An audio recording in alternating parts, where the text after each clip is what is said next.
Chapter 441 Demon Slaying the Immortal Spirit Vein Revival _3. Having finished speaking, he returned to his room to prepare for refining the 5 elements decision. Ning Xiang gazed at his retreating figure, her eyes rippling slightly. Spiritual energy truly does not last. Chun Sansi took out a middle-grade spirit stone, eyeing its diminishing reserves inside with some distress. Boom! An immortal! Just as he was about to begin cultivating, a sudden loud noise erupted from outside. Let's go and see. Chun Sansi immediately got up with his sword in hand. It wasn't for the thrill of the spectacle, but because the situation was eerie, and only by constantly understanding the circumstances could he respond appropriately. The sound came from nearby. After leaping onto the roof of the courtyard, he clearly saw the scene where it occurred. In the courtyard of another inn, stood a white-haired old man wearing a ghost-faced mask, holding a spear in his hand, and stepping on the body of a cultivator. On the roof stood 4 cultivators, whose outflowing spiritual power fluctuations suggested they were all at the middle stage of chi refining or higher.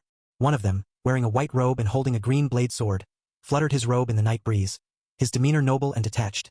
Like a sword immortal descended to the mortal realm, or to mortals, he was indeed a sword immortal. The sword cultivator coldly questioned the ghost-faced elder in the courtyard. Old demon, won't you swiftly hand over the spirit vein? The ghost-faced elder let out a scornful laugh. If I won't give it, what can you do? Old demon, you cannot escape. The sword cultivator threatened. Now, inside Daysfang City, there are bounty missions for you everywhere. As long as you don't hand over the spirit vein, cultivators coming to kill you will never cease. Taoist Fang is right, said an old woman nearby. Why must you monopolize such a treasure of heaven and earth? Do you really think you can handle it? Yes, indeed, another said, wearing a bamboo hat, smiling with squinted eyes. Just hand over the spirit vein, and the cultivation world promises you boundless benefits. Why must you fight to the death here? Or is it that? The last cultivator intensified his tone. You really intend to oppose all cultivators under the heavens? Hey, the ghost-faced elder interrupted. You've actually got that right. Seeking death. Buzz. The sword cultivator's green blade sword levitated from his hand, splitting from 1 into 2, and 2 into 4, finally turning into 8 sword lights that overwhelmingly charged towards the old demon in the courtyard center. Yet, the figure in the courtyard had long vanished. Taoist, be careful. A deadly intent struck from behind. The sword cultivator was horrified. You are a martial cultivator. How come you have an escape skill? Just Qinggong. Boom. The ghost-faced elder thrust his spear forward, and the sword cultivator only felt as if a sky-swallowing python was attacking him. Pinching his fingers and chanting a spell, he summoned back the 8 sword lights, but they shattered like glass before the spear. The unstoppable python bit off the sword cultivator's head, and the blast that followed even collapsed the entire wall. At the same time, the bamboo hat cultivator pinched his fingers and chanted a spell, then stomped the ground. The collapsed wall and the surrounding earth surged like waves, trapping the ghost-faced elder within in a flash. Seizing the opportunity, a cultivator raised a giant hammer wrapped in purple thunder and smashed down while the old woman condensed a ball of poison fog in front of her, turning into numerous black butterflies flying forward. The 3 of them worked together in perfect harmony. However, the onlookers only saw a burst of energy from beneath the enveloping walls of earth, followed by the walls exploding piece by piece. The black butterflies from the poison fog dispersed, and the cultivator with the giant hammer was flung away as a spear thrust from the dust straight for his heart. Even as more spells struck him, they were forcefully scattered. His unstoppable momentum chased after him. The cultivator still in midair crushed a talisman, transforming into golden light that integrated into his body, forming a pair of light wings and stabilizing his figure in defiance of reason. Roaring as he pushed his limits, the giant hammer with purple thunder wrapped around it smashed towards the spear. Boom! The thunderous noise spread far and wide. The spear broke instantly, but the ghost-faced elder suffered no injury. Instead, the cultivator bled from all orifices as the ghost-faced elder, catching up, smashed half of his body with a punch. Run first! The bamboo hat cultivator was terrified, conjuring a giant stone to smash, and then attempted to escape, but it was already too late. The ghost-faced elder, taking the deceased cultivator's giant hammer, firstly shattered the giant stone, then descended from the sky, smashing the bamboo hat cultivator into a pulp, and sent the hammer carrying endless true power towards the old woman who had escaped 100 feet away, unsurprisingly, resulting in a spray of blood and flesh. The whole process lasted only about 7 or 8 breaths. All 4 cultivators were completely annihilated. This scene was fully observed by Chun Sansi. Daysfang City? Is it a place name in the cultivation world? Is this old demon wanted by the cultivation world, having escaped from there? How formidable his strength is. Yet he seems to still be merely a martial artist, his strength far surpassing that of senior brothers, and those cultivators at chi refining perfection were simply like lambs to the slaughter. After the fight had ended, the ghost-faced elder began searching the bodies. He fumbled around the corpses of several people for a long time, seemingly without finding much. Above the night sky, more and more cultivators arrived, hovering in the air, their numbers at least 20, and among them, some had stronger spiritual power fluctuations than those who had perished. Phew! The ghost-faced elder stuffed a few medicine pills under his mask, then picking up the hammer, took a light leap, and disappeared from sight. Chapter 442 Demon Slaying the Immortal Spirit Vein Revival _4. Over 20 cultivators came up empty-handed. Chun Sansi returned to his room. He asked, "Do you know what this pulse spirit they mentioned is?" Ning Xiang gently shook her head. "It sounds related to nature's spiritual energy." Nature's spiritual energy. Chun Sansi pondered. From where does spiritual energy come in this world? And what treasures are there, worth so many cultivators coming from the cultivation world to the mundane world, even risking their lives? But no matter what, it was probably not something he could meddle in at the moment. Of all strategies, the best is to retreat. It was already the middle of the night. After such a commotion, no one could sleep anymore. Chun Sansi silently waited until dawn, then led Ning Xiang and the others to the harbor, wanting nothing more than to quickly leave this troubled place. Over 50% of the residents in Nanling town were fishermen. Yet, just at 5 a.m., the area near the dock was already bustling, some preparing to set out to sea and some returning from several days at sea, with a heavy presence of government troops maintaining order. Everyone was discussing the events of the previous night. Troops of immortals flying through the sky on their swords. For the elderly locals who had lived in this remote place for most of their lives, it was indeed hard to accept. Moreover, it was said that Nansu was also preparing to send a large army for negotiations. "Stop there, troublemaker. How dare you secretly hoard treasure fish?" Not far away, a fisherman just back from sea was discovered by several government troops trying to take away treasure fish and was beaten on the spot. "There's no justice. We have been fishermen here for generations. When we couldn't get enough to eat, no one cared. Now that we have treasure fish and exotic beasts, you take control of everything. Troublemaker, courting death." It was only after asking around that I learned. Not long ago, Nansu had sent officials to Nanling town, first forbidding local hunters from hunting, then coming to the docks to collect fish, setting a quota of treasure fish the fishermen had to turn over each month as tax, which they had to sell to the government. Regarding the price, some corrupt clerks didn't give even a single copper coin, pocketing everything for themselves. For martial artists or cultivators, this place might be an opportunity of a lifetime, but for the people of Nanling town, it had become an inexplicable disaster. Chun Sansi made his way along the dock, inquiring about Tenya Sea, but the locals all said they hadn't heard of it, so he had to directly ask if any fishermen were willing to take people out to sea. Initially, hearing of the handsome reward, many were eager to try, but when they learned he intended to keep going after finding Tenya Sea, they were immediately frightened off. Only upon asking carefully did I learn. The sea journey spanned 4,000 li, marking the end. Beyond 4,000 li, the sea was covered in dense fog. Boats that ventured into it never returned. Dense fog. Upon hearing this, Chun Sansi was even more certain he had found the right place, and it also seemed there was a feeling that this world was deliberately isolated from the cultivation world using some means. He continued to inquire about Tenya Sea. The vast sea was best navigated by someone with a lot of experience. It wasn't until noon that an old man finally said he knew something about it. "Tenya Sea, huh?" The old man gazed out over the boundless ocean and said, 50 years ago, many people from Jianghu came to our town, also wanting to go to Tenya Sea. Back then, they found my father to take them out to sea, and then they never returned. These great hero, old Mo advises you to cherish your life. Do not be rash." He was unwilling to guide him.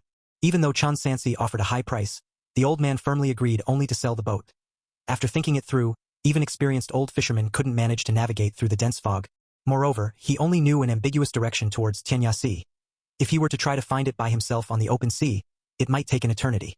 Could this Taoist be someone shopping for immortality? An aged voice rang in his ear.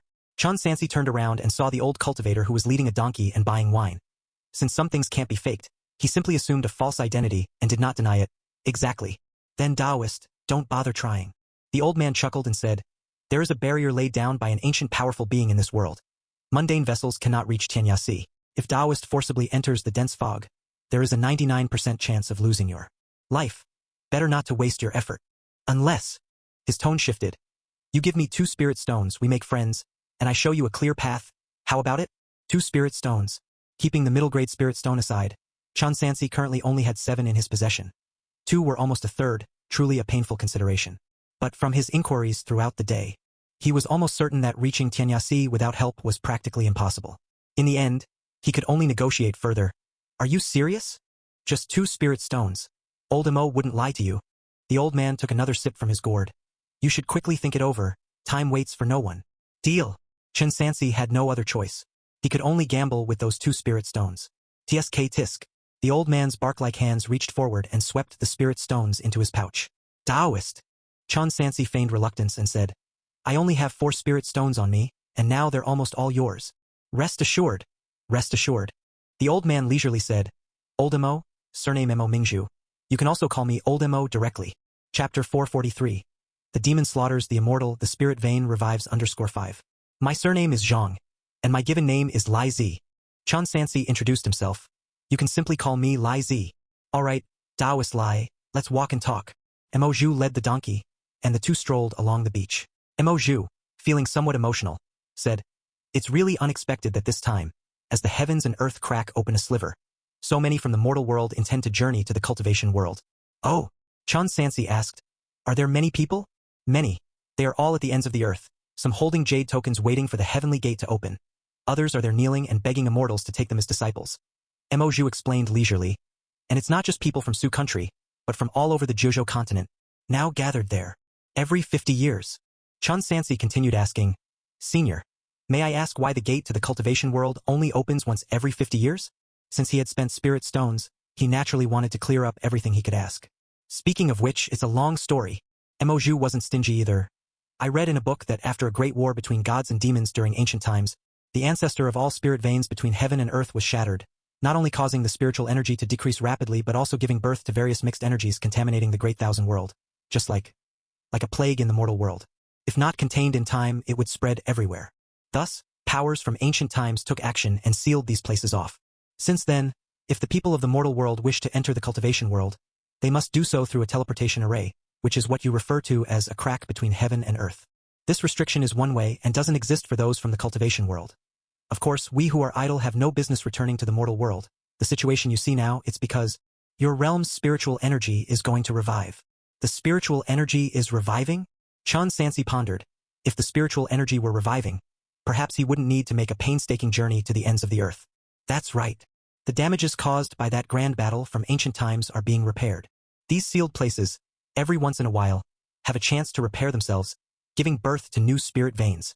Realizing his thoughts, Mo Zhu said, You need not think about it, as spirit veins are the slowest to revive among the earth's energies, requiring at least 100 years. If you wait here till then, you'd likely turn into a handful of dirt. Your best option is to head to Daesfang City, which is closest, and find a spirit vein to cultivate on. 100 years. Chun Sansi indeed could not wait that long and continued. If that's the case, why have the Taoists come here? In the cultivation world, usually, whichever power finds the spirit vein first claims it as their own. Not long ago, a reward was posted in Daesfang City. Whoever can locate the place where the spirit vein is reviving could exchange it for a share of Foundation establishment pills and heavenly treasures. Before each spirit vein is born, it will spawn a vein spirit. Only by following the vein spirit can one locate the position of the spirit vein. So, it would seem. Chun Sansi nodded. Taoist is also here to catch a spirit vein for the reward? No wonder last night, that ghost-faced demon was attacked. Surely the vein spirit was in his possession. My cultivation is too weak to compete with those people. I'm just here to pick up whatever's left. Each time a spirit vein revives, some spiritual beasts will appear. Taking them back can also be good for exchanging for some spirit stones, as for that demon you mentioned. Speaking of this, Mo Zhu's tone carried a bit of wariness. He's a madman. A madman? Chun Sansi asked. Why do you say that? Wait a moment. Mo Zhu looked around to ensure no one was nearby before continuing. That ghost-faced demon found the vein spirit many days ago, but instead of taking it to the workshop to claim the reward, he hid it alone, his purpose unclear. The powers in the workshop went to him for negotiations, but when talks failed, they had no choice but to take action.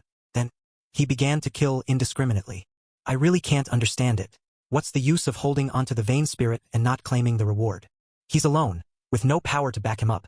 Does he really plan to monopolize an entire spirit vein? Behavior so strange? Chun Sansi inquired further. What's his background? Unclear. Old Mo replied. All I know is that he appeared many years ago in the workshop, then appeared again not long ago, and moreover, this man is different from you and me. He only practices martial arts and doesn't cultivate. I don't plan on provoking him. I'll wander around for a couple more days, and if I can't pick anything up, I'm prepared to head back. Come here at midnight tonight. A special ship will come to take cultivators like us back, but each person needs a spirit stone for the fair. Make sure you're prepared. Another one is just as Shunzi said. Spirit stones are needed everywhere. If it really comes to it, I'll just have to break the middle-grade spirit stone, though I'm not sure how much it's worth now. In that case, thank you very much, Taoist. Chun Sansi bowed with his fists in thanks. Taking someone's money and doing their bidding, Taoist, why be so courteous? That said, the old man said, Actually, I am a talisman master. Would you like to buy a couple of talismans to carry with you? My prices are reasonable, fair for all ages. Taoist, forgive me. You know I come from the mortal world. Where would I get so many spirit stones? I only have 4 in total. Spending any more would leave me with none. Chun Sansi took his leave. Should I need anything in the future, I will definitely buy from you, Taoist. Make sure you remember to come on time today. Old Mo reminded. They won't wait for you if you're late. Naturally, Chun Sansi did not continue the conversation, having gathered enough information, yet still needed to further verify whether it was true. Chapter 444 Demon Slaying the Immortal Spirit Vein Revival _6. The boat is not something one can simply board recklessly. And then there's the revival of spiritual energy. It's truly beyond comprehension. If this place is where immortals gather due to the revival of spiritual energy, then what is the situation in Liangzhou? And that ghost-faced demon, what does he want to do? Accompanied by all these thoughts, he returned to the inn and met with Ningxiang, who had previously split up to gather information. Mister, I will be taking my leave first. At the front of the inn, Ningxiang was speaking with a young and handsome gentleman. Not only that, where was Ningxiang, the usual courtesan, full of amorous allure?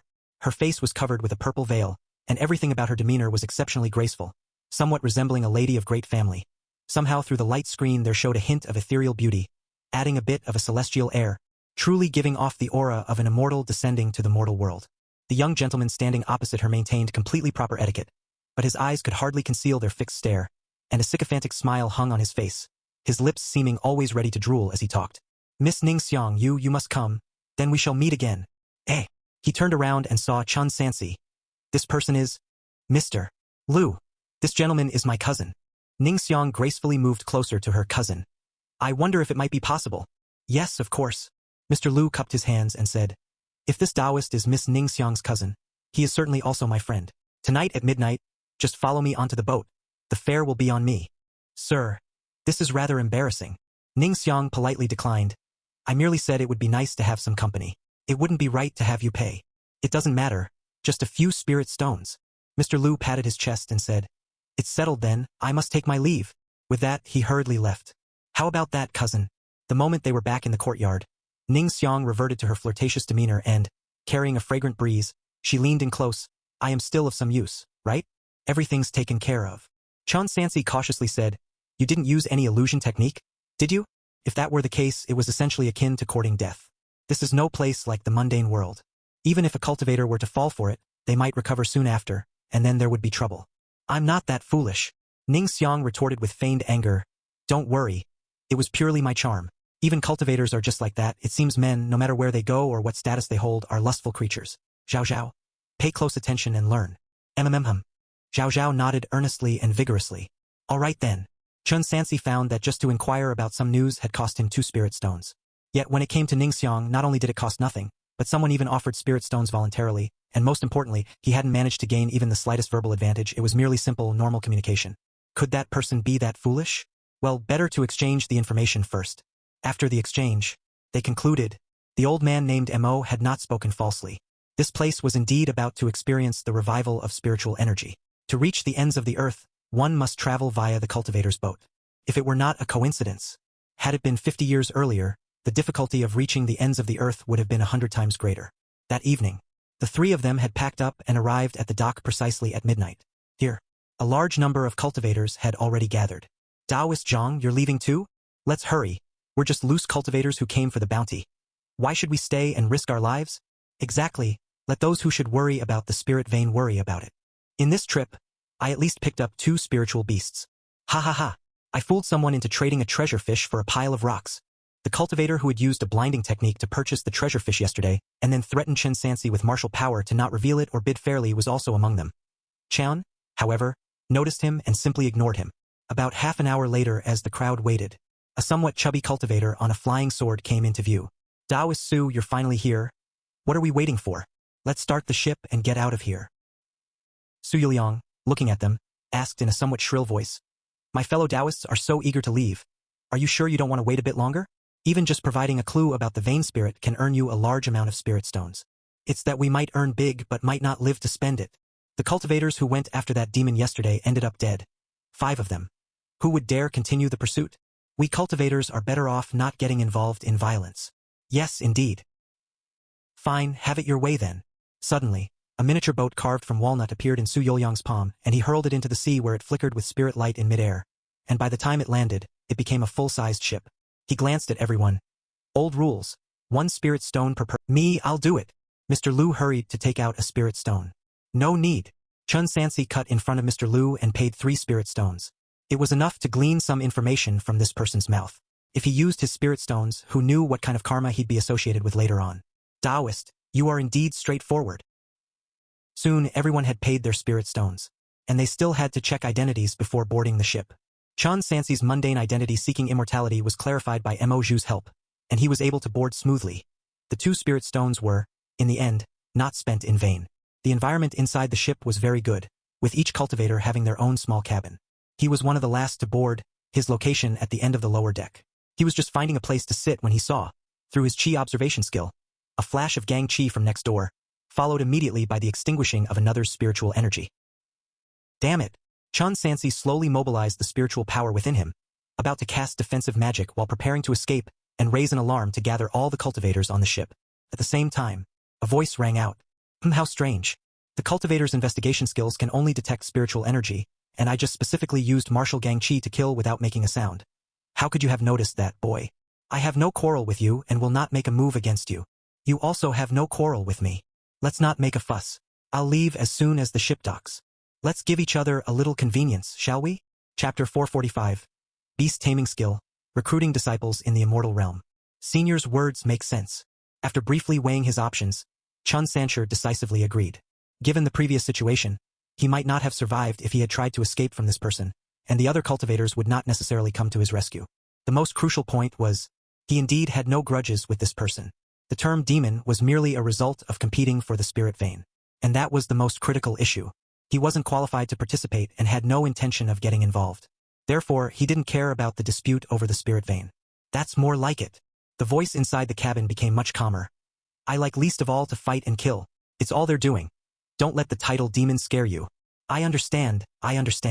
Chun Sanshi was being perfunctory and just wanted to leave. Where are you rushing off to? It's been a dull journey for the old man. Now that I've made your acquaintance, why not come in and chat with me for a while? Chun Sanshi did not move hastily. Behind him, Ning Xiang's pupils emitted a pink spirit light. Ask your friend to stop. Must you really force my hand? Chun Sanshi signaled for Ning Xiang to back off. He could tell that the other party indeed had no intention of taking action. Otherwise, they wouldn't have wasted so much time talking. Thus, he remained cautious as he walked through the cabin door. Inside the cabin, an old man with white hair sat relaxed.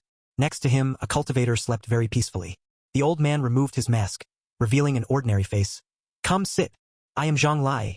Nice to meet you, senior. Chun Sanshi sat down beside him. I am Guiqi. Guiqi looked him over. You're unfamiliar. Are you a loose cultivator or a mundane person seeking immortality? A person seeking immortality. From Desu. Chun Sanshi spoke in a standard Nansu accent. A person from Su country. I am from Daisfang City. Guiqi spoke somberly. This ship will take 10 days to reach its destination, so just wait. With that, the two fell into silence. Guiqi began to search the dead cultivator's body, but after a long while found nothing, cursing under his breath. These gluttonous creatures probably left all their possessions in the cultivation world before coming out. Fighting them is truly a waste of effort. Chun Sanshi didn't know how to continue the conversation. Apparently bored, Guiqi threw the cultivator's corpse into the sea, and then took out a fishing line with a hook tied to a big hammer he had obtained the previous night and began fishing through the window. The ship had already started moving. Oddly, Chun Sanshi didn't feel it until they were unable to see the dock anymore, by which point they had already entered the vast ocean. On the massive walnut ship, almost no one spoke. All the cultivators were meditating quietly, creating a particularly tranquil atmosphere. Worried about attracting attention, Chun Sanshi didn't dare show off his middle-grade spirit stone and simply sat dry-eyed playing with Guiqi for 4 or 5 days, watching the old man become increasingly irritable because he hadn't caught a single fish despite several times nearly jumping into the sea to catch fish that leaped from the water. Are all fishermen this easily frustrated? It wasn't until the 6th day that Guiqi finally caught a red fish as long as a forearm. Come, let's eat together. The spiritual energy within this fish was similar to what he had seen at the inn that day. It was highly valuable. Chun Sanshi didn't hesitate and ate half of the fish, then began his cultivation with the little spiritual energy he had gained. By this time, the great ship had already entered a vast fog, thick enough on deck that visibility was nearly reduced to a few feet. As the ship sailed, a golden boundary occasionally brightened its surface, with mysterious runes flowing on it that rubbed against the thick fog and emitted a piercing noise. No wonder mundane people cannot venture far out at sea. Without special means, this dense fog and man-eating beasts were indistinguishable. Lazy Taoist, Guiqi leaned back in his seat. I observe that your understanding of the martial arts realm could easily grant you high office and great wealth, even among the mundane. Why then risk your life to venture to the ends of the earth? Chen Sancher didn't directly answer. He just said, why talk about me, senior? If your cultivation were to be placed among the mundane, I suppose no one could match you, yet you still oppose this entire ship of cultivators for a spirit vein, seeking to monopolize it. Monopolize the spirit vein? Guiqi laughed softly. When did I ever say that? It's merely their speculation forced upon me. Besides, after the revival of the spirit vein, its coverage would be nearly equivalent to an entire mountain range. How could I alone protect it? Chen Sancher was curious what exactly the other intended to do if not monopolize the vein. But since they were not familiar, he felt it was not his place to keep inquiring. Unexpectedly, Guiqi said shockingly, I seek the spirit vein to uproot and destroy it, to prevent further trouble. What did you say, senior? Chen Sancher was puzzled. Why destroy a perfectly good spirit vein? According to Old Mo's words, the revival of a spirit vein was a tremendously fortunate event. With a spirit vein, cultivators would have one more place to practice their cultivation. Destroying it would isolate this world even further. Guiqi, however, did not respond further. Instead, he asked, Lazy Taoist, would you stay and help me? Upon successful completion, you would certainly benefit. You jest, senior. Chen Sancher hurriedly declined. This junior's cultivation is too meager. I fear I'm unqualified to participate in such matters, and even if I wanted to help, I lack the power. He pondered. Chapter 446 Beast Taming Skill, Immortal Realm accepts disciples _2. Spirit veins of such nature. Since they are a great natural fortune of heaven and earth, I fear they are not something just anyone has the power to destroy, right? Very well, everyone aspires to the path of becoming an immortal, and I was no exception once, but... Guiqi paused. Lazy Taoist, may I ask about your background? Very well. Chen Sancer blurted out. Otherwise, whence would come these martial arts? Yet in his heart, he understood that he was merely a mountain hunter, and even including his previous life, he was just an ordinary member among the common throngs of beings. So that's how it is, no wonder then. Guiqi lamented. Those already in high positions, they find it very hard to empathize with ordinary people. You and I are not of the same path. Let us part ways here. As the two conversed, Su Youliang's voice came from outside.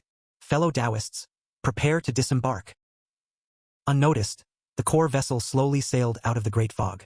Through the window, one could clearly see an island emerging in the middle of the boundless vast ocean, with a towering stone stele of several tenjong high erect on the shore, inscribed with the 4 large characters ends of the earth. The speed of the core vessel began to slow down. Guiqi disappeared from sight. Chen Sancer hurried back to his own cabin.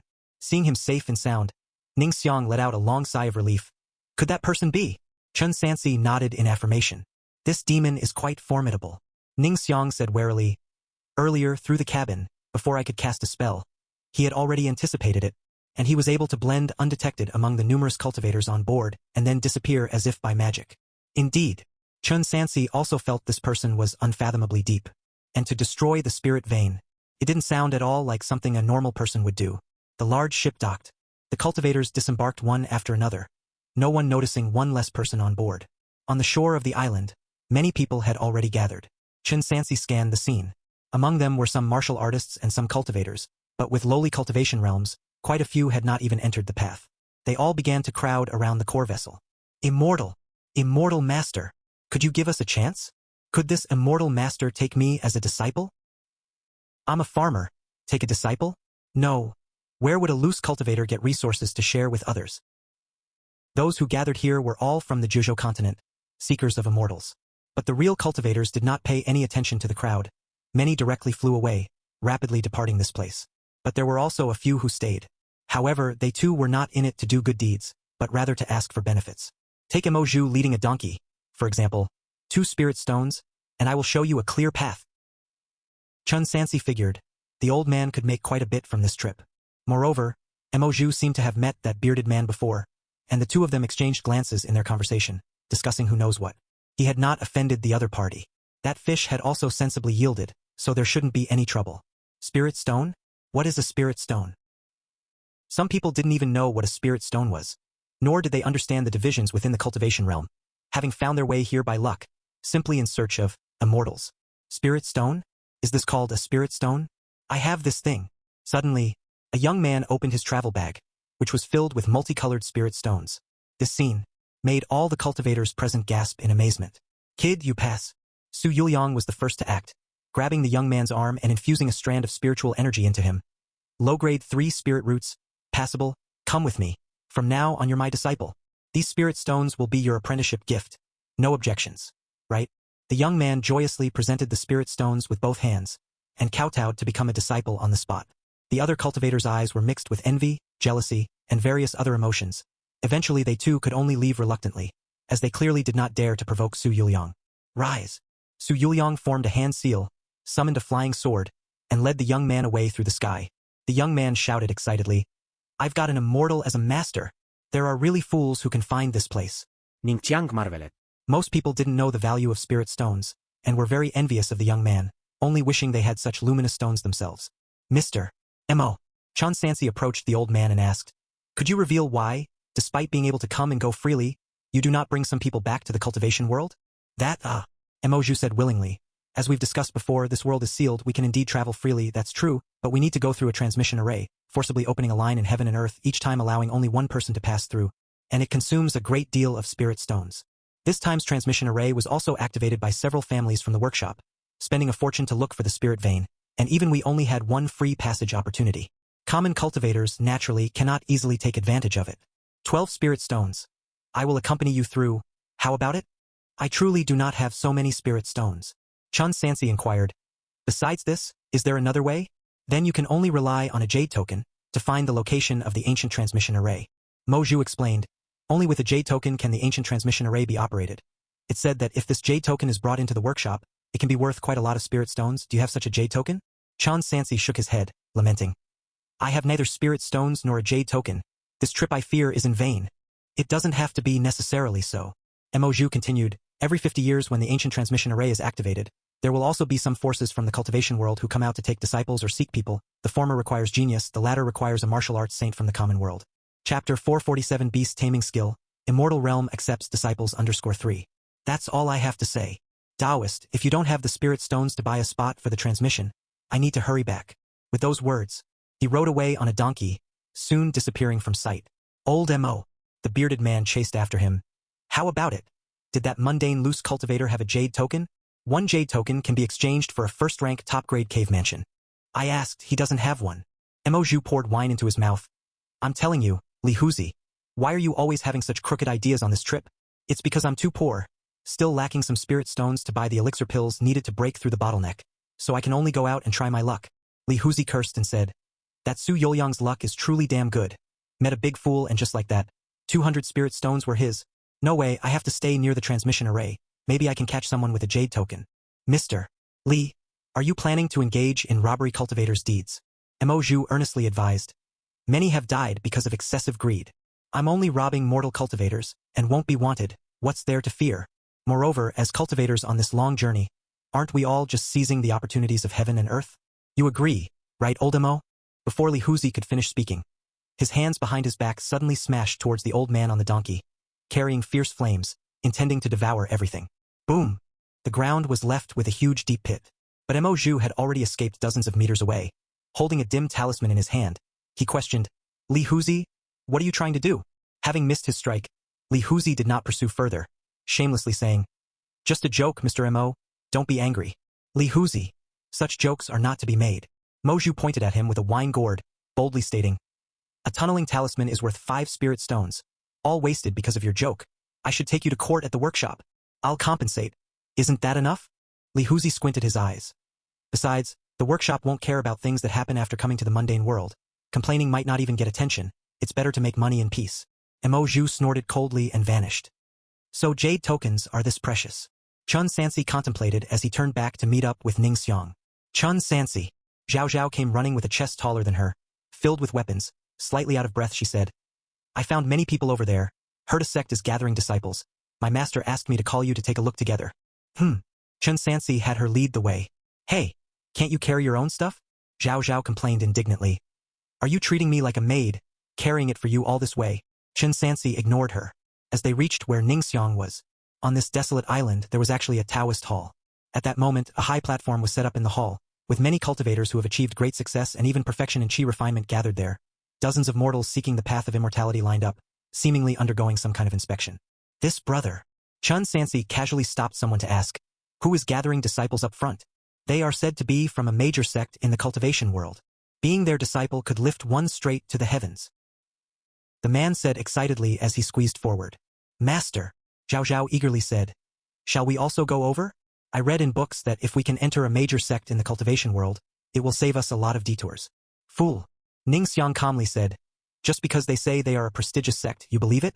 Be careful not to be sold without even realizing. Chun Sansi thought so too. As newcomers to a strange land, it was better not to rashly approach any power, and even if really necessary, it was best to wait until they were familiar with the environment of the cultivation world. Not to mention, after observing, this sect had extremely high requirements for qualifications. With his 5 elements complete but inferior spirit root, it was better not to step forward and embarrass himself. The sect recruiting disciples wasn't the only one. Gold, wood, water, fire, earth, all inferior spirit roots.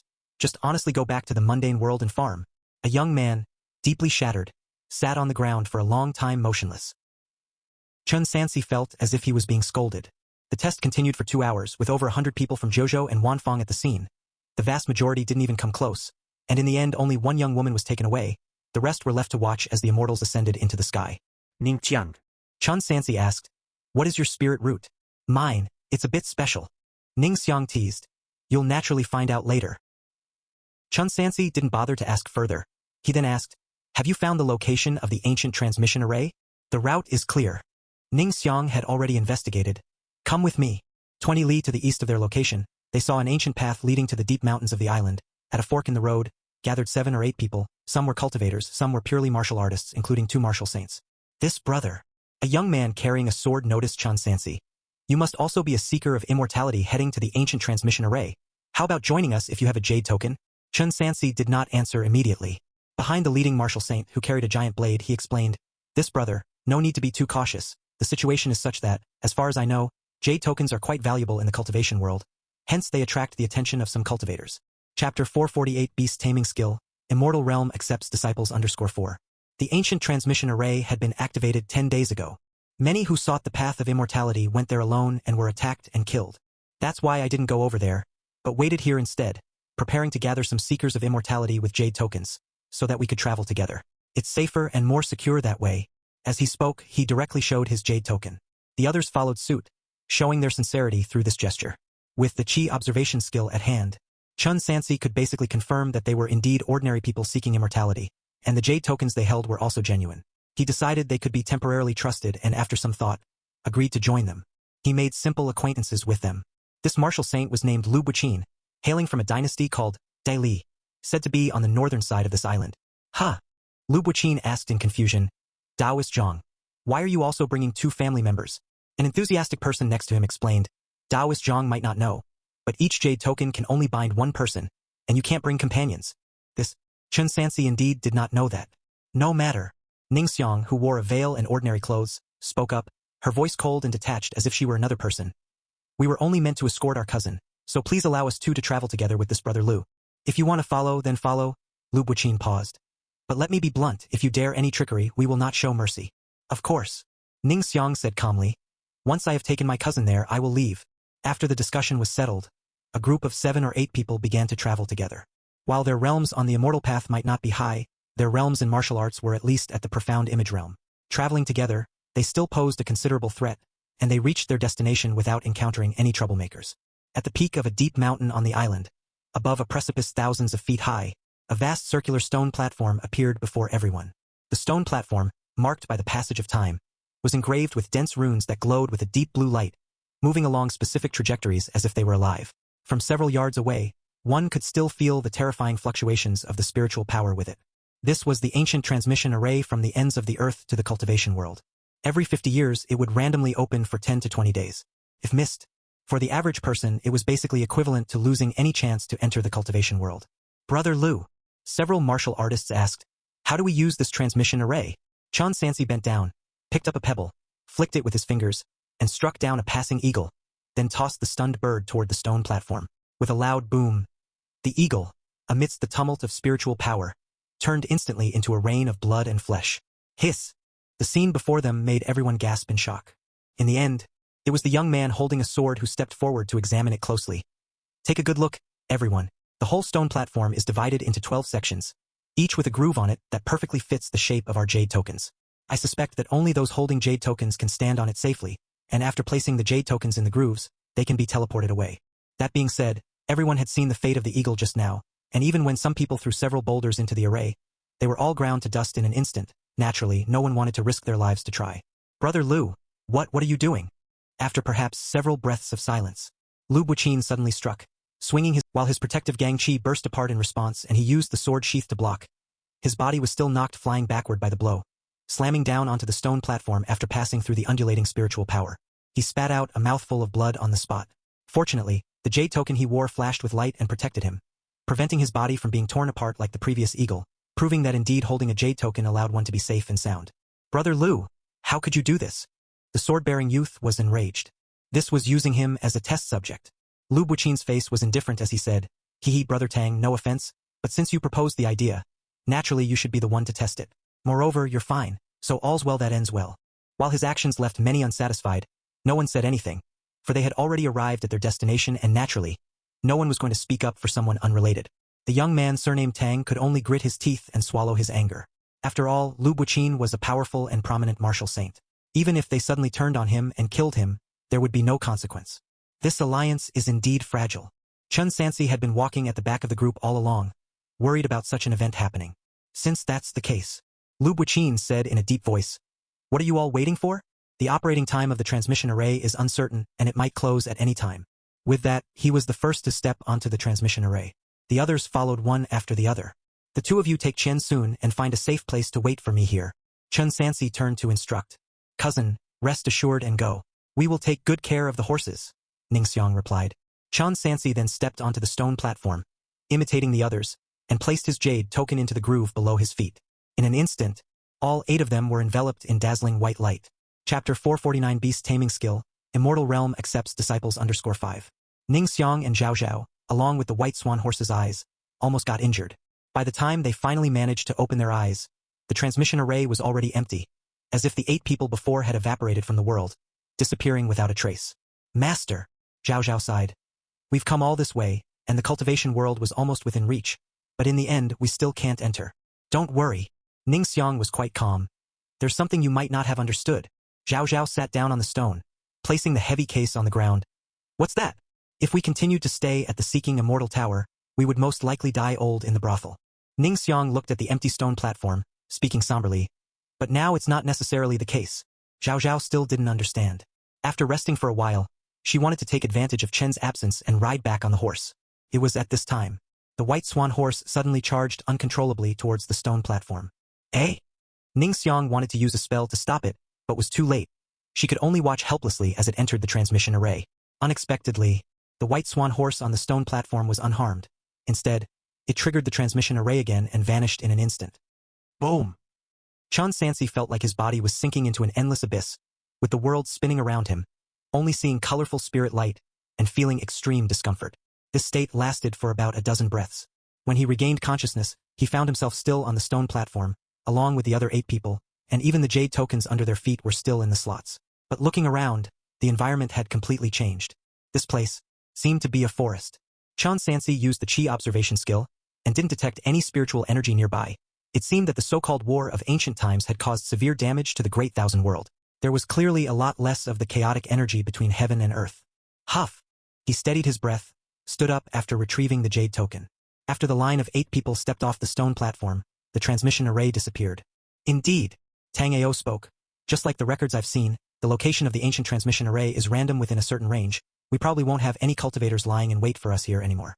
"Since that's the case," Lu Buqin said, "let's continue as companions and look for a place where we can cultivate." The 7 people walked ahead. The fool continued to follow them. There was no other choice before. On the road, many cultivators were eyeing them, and relying on himself alone he most likely wouldn't have made it. But now, those 2 martial saints became the biggest danger. Should anything happen again, he would likely be captured and used as a human shield. Chun Sansi wiped his hand across his face, reverting to his original appearance, then reversed the 2 layers of clothing on his body, completely changing his attire, before continuing forward. Chen Sun. He felt something in his heart. Not long after, the white swan horse appeared in his field of vision. He had encountered many cultivators earlier, but no one paid special attention to Chen Sun, indicating that it didn't seem to have anything special on the surface that would attract envy. So following him here was no problem at all. The only reason it stayed on the island was that it was uncertain whether the jade token could protect the mount along with its rider. Unexpectedly, Qiansun had followed him by itself. It didn't have a jade token, so how did it come along? Chun Sansi asked. Can you activate the transmission array to take someone through without a jade token? The answer was no. All right. Chun Sansi mounted the horse. No matter where he went, not having to walk was always a comfortable thing. Skill. Beast taming, entry level. Progress. 0 out of 100. Utility. None yet. The panel appeared. So it seemed, Qiansun had indeed evolved into a spiritual beast. Chun Sansi wasn't too surprised, and he officially set off on the horse, also curious about what the cultivation world was really like. In his original imagination, the cultivators in the cultivation world should be unfettered, living free and happy lives. But either from Mr. May's words or from observations along the way, it's clear that it was not the case, especially with spirit stones as currency. It meant that cultivators also needed to work and would have various disputes. Is there a human presence? Chun Sansi saw trails of smoke rising into the sky to the south and urged Qiansun to speed up towards it. About half an hour later, a small mountain village appeared before him. Indeed, it was just an ordinary village with simple brick and tile houses, busy villagers and playing children, and dogs chasing each other. All too common in the mortal world. For a moment, Chun Sansi almost thought he had returned to Yanbian village, as if he had just finished hunting and was about to go home. Spiritual grain? After his view widened, large fields came into sight. The main crops cultivated by the villagers here were rice, and nearly every field had about 40% spiritual grain. Some places even had half of their fields planted with spiritual grain. Under the big locust tree at the entrance of the village, a child about 6 or 7 years old, holding a sword carved out of wood, was wildly swinging it without any technique. Kid. Chun Sansi stopped next to him. What place is this? He got no reaction. The child continued focusing on practicing with his sword. Chun Sansi dismounted and asked, why are you practicing with a sword at such a young age? Chapter 450 Beast Taming Skill, Immortal Realm accepts disciples _6. Kill the immortal, the boy said without even lifting his head. Oh, Chun Sansi continued. Why do you harbor thoughts of killing the immortal? By killing the immortal, we won't have to plant poison grass anymore. My mother won't starve to death, and my father will have silver to treat his illness. The boy's words were heavy, and the untrained wooden sword in his hand faintly carried a hint of killing intent. Chun Sansi bent down. I'll teach you the sword, will you learn? Who are you? Finally stopping, the boy studied the foreigner with a gaze full of hostility. Are you also an immortal? I won't learn the sword of an immortal. I am not an immortal. Chun Sansi answered. I am just like you, also a commoner. One last time, I'll teach you swordsmanship. Will you learn or not? Upon hearing that the other party was not an immortal, the boy's attitude softened, and he seriously asked a paradoxical question. But if you are not an immortal, can the sword you teach kill an immortal? That, Chun Sansi paused, will depend on your skill. Fine, I'll learn. The boy nodded vigorously, then knelt down immediately. Master, please accept your disciple's bow. This was rather sudden, and Chun Sansi was unprepared. He helped the other up. The best swordsmanship he knew was the Diensong swordsmanship, which could be practiced until reaching the martial saint realm, so he thought of initially teaching 2 types of pile work to the child. Upon practicing, Chun Sansi found that this world, due to having less exhaust in its mixed energies, likely caused fewer side effects to the body, implying that one could start practicing from a very young age. Moreover, to his surprise, the boy in front of him remembered the pile work along with the breathing skill in just one attempt. Body of martial saint. Upon touching him, Chun Sansi felt his bones were unlike those of ordinary people. How coincidental. He had arrived in a remote rural village and randomly taken a disciple with the innate body of martial saint. It seemed like fate. Right now, he wasn't in a particular hurry, so he thought of teaching for a bit longer. Then an old man hurriedly approached, striking the boy with a branch. Ping'an, didn't I tell you to herd the cattle? What are you doing here? Grandfather, I've learned swordsmanship, Li Ping'an said, not even trying to dodge. I can kill an immortal in the future. Oh my God, my ancestor. The old man hastily covered the boy's mouth. Do you want to doom the entire village? Hurry up and go back. Uncle, hold on. Chun Sansi asked. Could you tell me where we are? A foreigner? The old man was somewhat cautious. Oh, rest assured. I am not an immortal. Chun Sansi hastily assured. The old man then spoke. This is Sky-Water Continent under the jurisdiction of the Juqian sect, and this place is called Small Stone Village, but you don't even know this. Are you from the outside world? Chun Sansi didn't deny it. But I am really not an immortal. This. The old man hesitated, looked around, and finally said, Come with me. Chun Sansi accompanied the grandfather and grandson to a fenced courtyard at the village's end. In the yard, there was a donkey and then a large bundle of firewood. Ping'an. Chun Sansi chatted casually. Where's your cow? Master. Where would my family get a cow from?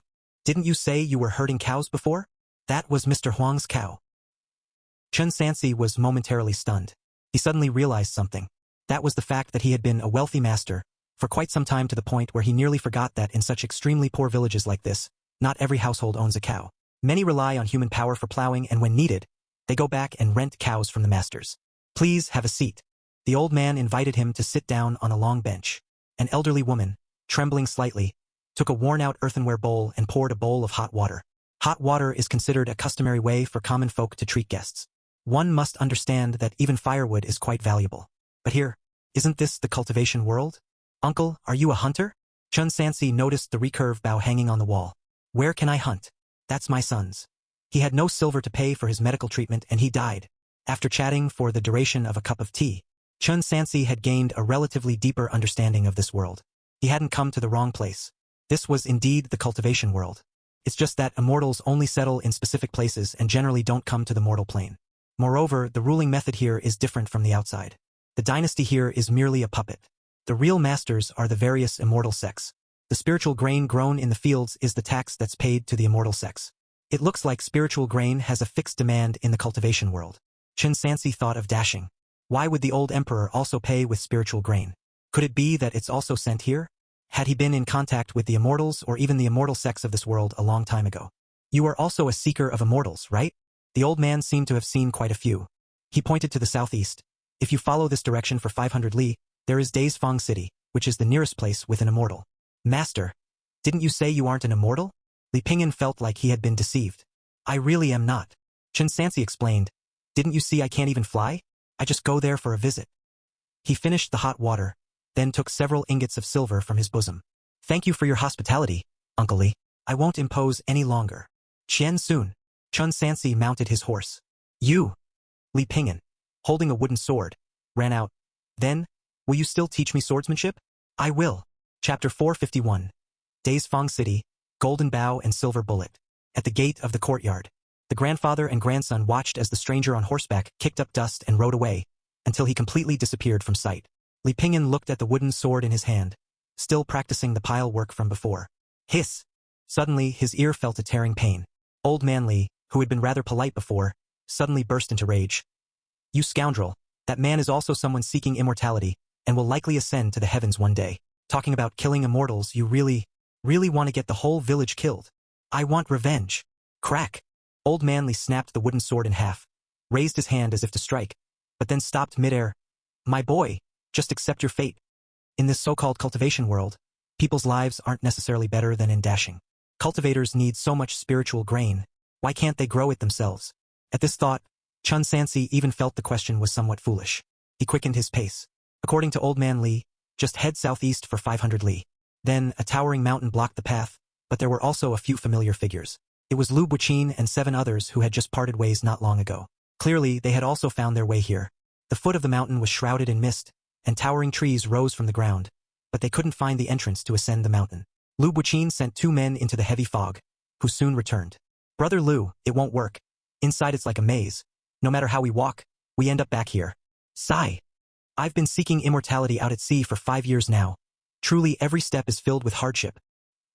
Just as everyone was worried, unsure of what to do next, from within the mist, 2 figures slowly emerged. An old man with a liquor gourd hanging at his waist, leading a donkey. Emoju cheerfully said to the people, Fellow Taoists, are you also seekers of immortality? Indeed. Lu Buqin cupped his fists. Are you a cultivator from Daisfang City? Could you inform us how to enter the city? 10 spirit stones. Emoju took a sip of his liquor. How about I point out a clear path for you fellows? 10. Lu Buqin furrowed his brows and said firmly, You wouldn't be considering us fools, would you? These people, their knowledge of the cultivation world was obviously superior to most people from the ends of the earth. Hey, Emoju spoke with a hint of drunkenness. You folks, with so many people, 10 low-grade spirit stones, how is that expensive? 2. Lu Buqin nodded. We'll collectively put out 2 spirit stones. If you're willing to do this deal, then do it. If not, then let it be. Sigh. I'll just take a small loss then. Naturally, Emoju agreed. Lu Buqin and the others started gathering money. 10 spirit crystals equals 1 spirit stone. They shared the cost per head. That fellow over there.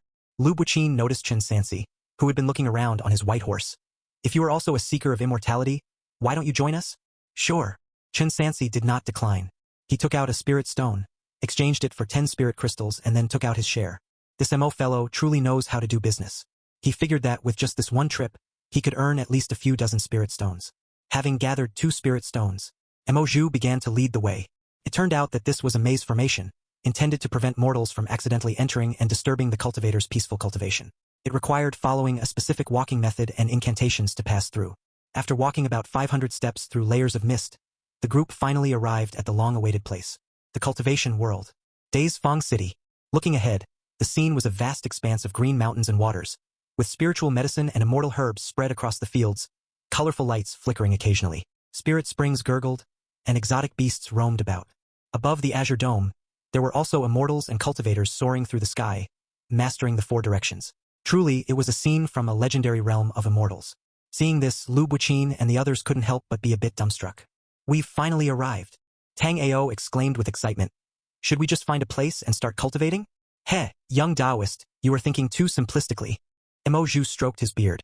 Between heaven and earth, spiritual power is limited, but people are limitless. If everyone could occupy spiritual power, how could there be enough? We cultivators, to receive sufficient spiritual power for cultivation, must have a spiritual vein cave mansion. Let's walk and talk, he said as he led the way, pointing ahead to the pavilions and pagodas shrouded in the mountain mist. This place is called Days Fong City, which has a second-tier main spirit vein and a first-tier branch spirit vein. There's a reason behind the classification of spirit veins. Simply put, the higher the tier of a spirit vein, the greater the help it provides to a cultivator's cultivation. However, for those below the foundation establishment stage, a first-tier spirit vein is sufficient. The most common here in Days Fong City is the first-tier spirit vein. Let me introduce the rules of Days Fong City first. Days Fong City is currently managed by a family. If foreign cultivators want to stay here, they must first go to the steward hall to register their identity and then purchase a cave mansion. Otherwise, they cannot stay here long. Why are the dwellings in this cultivation world so simple? After passing through the beautifully scenic fields, suddenly many thatched houses appeared on both sides of the road ahead, looking far inferior even to the mundane rural villagers. These are the spirit vein cave mansions. Mo Zhu explained. Again, the spiritual energy between heaven and earth is limited. Each spirit vein must be utilized to the maximum. Overcrowding is inevitable. What you see here are the cave mansions of the first-rank lower-grade spirit vein. Chapter 452. Days Fong City, Golden Bow and Silver Bullet _2. Lower grade, mid-grade, high grade correspond to the early, middle, and late stages of chi refinement respectively. If you desire better conditions, you can purchase a mid-grade or high-grade cave mansion, though the corresponding price will be much more expensive. However, cultivators with lower-grade cave mansions often also buy large estates in the mortal world to use as recreational dwellings for relaxation. Soon, they arrived at the mid-mountain level. The surrounding scenery became bustling once more. Streets branched out in all directions, with cultivators coming and going. Not only were there street stalls, but also various shops, presenting a lively scene with a constant stream of carriages and a surging throng of people. Unlike the mortal world, here beasts of burden pulled the carts, not horses, and the stalls and shops sold not worldly goods, but elixir pills, talismans, magic artifacts, and so on. All of them watched, completely captivated. Soon, they reached their destination. This was the tallest building in the workshop with a signboard that read Days Deacon Hall in big letters. After entering, Chen Sansi once again saw a familiar face. Su Yuliang, the cultivator who had made a tidy sum off the ignorant youth earlier, was one of the stewards here. Yo, old Mo. Su Yuliang glanced around and immediately understood the situation. Still, you are the one who knows how to make spirit stones, old boy. Just making some hard-earned cash.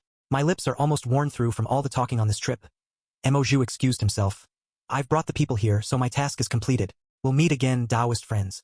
Oh, and if you need to buy talismans, feel free to look me up. Fair-priced and good quality. No deception even if you're a child or an elder. All right. Su Yuliang waved his hand. Come on. Let's get you all registered. The group stepped forward to leave their names, identity records, and then each received a wooden token, which served as identity verification, allowing them to freely enter and leave Days Fong City in the future. But without a cave mansion, they could not stay for more than 2 hours each day. And the price for a cave mansion was also extremely expensive. A lower-grade cave mansion required 30 spirit stones per year. Mid-grade cost 50. High-grade even 100. All of you loose cultivators who found your way here from the mortal world must have jade tokens. Right? Su Yuliang said, if you don't have spirit stones on you, you can choose to exchange your jade tokens. According to the current rules, 1 jade token can be exchanged for 20 years of a high-grade cave mansion. After hearing the prices, everyone felt their scalps tingle. It wasn't until they learned how valuable their jade tokens were that everyone breathed a sigh of relief. You outsiders holding jade tokens are much stronger than the local loose cultivators, Su Yuliang explained. You can live in a high-grade cave mansion right from the start, which is highly beneficial for your future cultivation, unlike the local loose cultivators who basically have to squeeze into lower-grade slums. What are we waiting for? Tang Ao couldn't wait to bring out his jade token. However, I must make one thing clear beforehand. Su Yuliang stressed, once the transaction is completed, the jade tokens will belong to the workshop, with no takebacks, and without the jade tokens, you will essentially have no chance of returning to the mortal world. Can't return to the mortal world? Tang Ao asked. Didn't many cultivators from Tenyasi head out from the workshop to search for spirit veins? You know they did it to search for spirit veins. Su Yuliang raised an eyebrow. The workshop wouldn't normally spend such a huge amount to maintain the transmission array if there wasn't a good reason. As soon as the matter is resolved, the transmission array will be shut down immediately.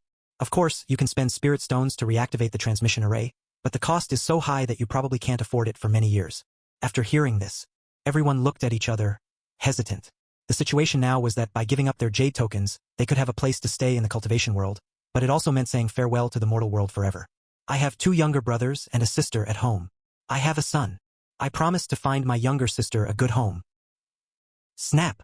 In their indecision, Lu Buqin slapped his jade token down on the table and proclaimed, Brothers, it seems your resolve to seek the immortal path is not strong enough. Indeed, another martial saint also surrendered his jade token. Having stepped onto the immortal path, we are no longer mortals. In the future, if we achieve success, our lifespans could easily be hundreds or thousands of years. No matter what ties one has in the mortal world and how difficult it is to part with them, sooner or later, it must be discarded. Brother Chu is right. Once 2 martial saints took the lead, the rest stopped hesitating. They brought out their jade tokens one after another. And this Taoist friend? Su Yuliang reached out. Where is your jade token? Under everyone's gaze, Chan Sansi declined. Maybe not after all. His journey to seek immortality. The primary reason was the appearance of the Emperor, the Incense Fire Divine Sect, and others, proving that there were greater supernatural forces in the world, forces he needed to understand properly to face future challenges. In addition, the anomalies in the Luotian mountain range. Living beings in misery. This phrase still echoed in Chan Sansi's mind. Not to mention for the sake of others, even for his own sake, he needed to find a way to quickly increase his strength. To face immortals, the best course of action was naturally to learn immortal laws himself. So his goal was not solely to seek eternal life. Living forever was just a bonus. His real goal was to increase his strength. If he really stayed, it wasn't certain whether he could succeed, and he'd be abandoning his wife, his children, and all his brothers? Oh, Lu Buqin looked at him. It seems this brother's worldly attachments are very strong. Indeed. Brother, are you perhaps giving up on the path to immortality? Chapter 453. Days Fong City. Golden Bow and Silver Bullet _3. Who in the world doesn't dream of eternal life? Chan Sansi retorted. However, I sincerely wish to ask everyone here what drives us all to desperately seek immortality. What else could it be? Lu Buqin thought about it and laughed. Of course, it's the desire to do whatever one wants. Brother Lu is right. Immortals are unrestrained and free. I might slightly differ from everyone here.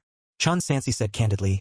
My pursuit of the immortal path is not about wanting to do whatever I wish, but rather about not wanting to do anything I don't wish to do.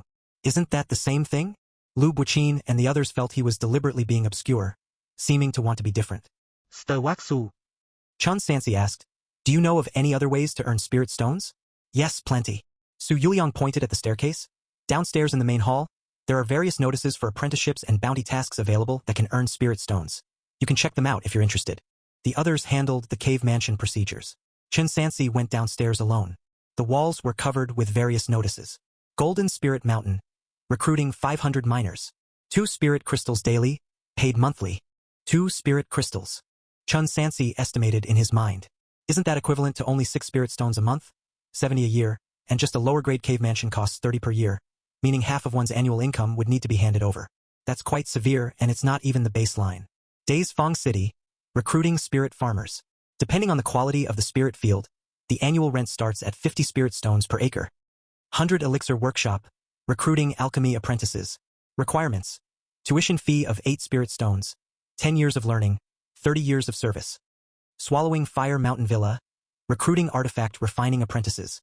Requirements. Tuition fee of 12 spirit stones. 10 years of learning. And so on. Astounding. Chan Sansi carefully calculated. Attempting to rely on manual labor to settle and cultivate in Daysfang City, if everything goes as expected, the budget would likely break even, hardly saving any spirit stones. Yet, crafts like talismans, alchemy, and artifacts seem to be more lucrative. But acquiring these skills also demands a heavy price, potentially wasting decades. Is this cultivation? It appears that the lives of lower-level cultivators are no better than ordinary mortals. Chen Sansi suddenly realized something. The middle-grade spirit stone he had was worth 100 low-grade spirit stones. Definitely a substantial amount. His sister-in-law was unexpectedly generous. Wait, where did Gueti get so many spirit stones? And where did she learn her immortal law? Days Fong City. Recruiting law enforcement deacons. Requirements: martial arts realm pinnacle of first realm and above. 20 spirit stones per month starting. Martial arts realm pinnacle. Chen Sansi inquired and learned. In the cultivation world, the levels of martial arts differ from the mortal world. The first realm, transcend mortality. The second realm, true power. A martial saint in the mortal world belongs to the late stage of the first realm, transcend mortality, with formidable combat ability. Often they can receive relatively generous compensation if willing to work for someone. Currently, Chen Sansi, proficient in the profound image realm, was about to enter the small accomplishment stage, and was also in the middle stage of the transcendence realm. He needed to advance to martial saint soon. From what he could see, a martial saint, no matter where they went, would have the ability to defend themselves and find a place to stand. Beyond all these, the cultivators had other ways to make substantial money, such as bounties, hunting. There are many types of bounties, including but not limited to killing for cultivators, searching for rare spiritual medicines. Hunting involves hunting spiritual beasts or demon beasts. The exotic beasts in the Luotian mountain range are comparable to high-realm martial artists. The demon beasts in the cultivation world must also possess strengths comparable to cultivators. Hunting has always been a life-threatening profession. As for the bounties, needless to say, they require not only courage but also strength. Ghost-faced demon. Bounty. 10,000 spirit stones, plus permanent rights to a top-grade cave mansion. How much? 10,000. In a situation where the vast majority of cultivators earn less than 100 spirit stones a year, the bounty for Guiqi was outrageously high. It seems the yield from spirit veins is indeed extremely high. No wonder so many cultivators risk their lives to hunt Guiqi. If one could get those 10,000 spirit stones, it would likely be many years before they had to worry about income again. The martial arts realm of Guiqi, probably true power? Similar to his master.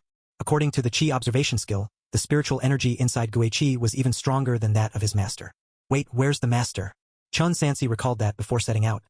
His fourth senior brother had said he might encounter the master, and since both had similar realms and were both martial artists, could they actually be the same person? They look different. They wield different weapons. Come to think of it, doesn't he himself have entirely different faces? But ultimately, there's no evidence. And according to reports, Guiqi is from the cultivation world. It's better not to jump to conclusions if he misidentifies his master, as that would be somewhat embarrassing. Chen Sansi began to calculate his own assets. 2 for gathering information, 3 for riding the boat. Low-grade spirit stones, just under 2 left. The middle-grade spirit stone used during cultivation consumed much, not knowing how much it is still worth, but definitely no more than 40 low-grade spirit stones, just barely enough for 1 year of a low-grade spiritual vein cave mansion. But Chen Sansi wouldn't stay. At least not for now. But this trip shouldn't be in vain. He left the steward hall and began to wander in the workshop trading area, preparing to see what he could buy to take back. Chapter 454. Days Fong City. Golden Bow and Silver Bullet _4. Treasure Tower. At last, Chen Sansi's steps halted in front of a shop. What do you need, Taoist? A female cultivator with a welcoming smile approached him. I'm just looking around. Chen Sansi looked at the magic artifacts hanging on the wall, each accompanied by a wooden placard detailing its description. Guiyuan sword. Quality. First rank lower grade magic tool. Price. 20 spirit stones. Purple gold hammer. Quality. First rank mid-grade magic tool. Price. 50 spirit stones. These magic tools each more expensive than the last. To genuinely afford one, he would have to mine for a year to save enough surplus spirit stones. Golden bow and silver bullet. Quality. Supreme first rank top grade magic weapon. Price. 200 spirit stones. Chen Sansi stopped in his tracks. Taoist indeed has good taste. The female cultivator enthusiastically explained. This golden bow and silver bullet. So long as you can shoot accurately, each bullet's power is comparable to the full force strike of a Qi refining perfection cultivator. There's just this one. Once it's sold, there won't be another, so make sure you don't miss out. How wonderful! Chen Sansi was very tempted. Unfortunately, he didn't have enough spirit stones. Even if he did, with his current pitiful state at Qi refining first level, he couldn't activate a tool of this caliber. Maybe by a flying sword? If Chen Sansi remembered correctly, he should be able to perform sword flight starting from the Qi refining middle stage.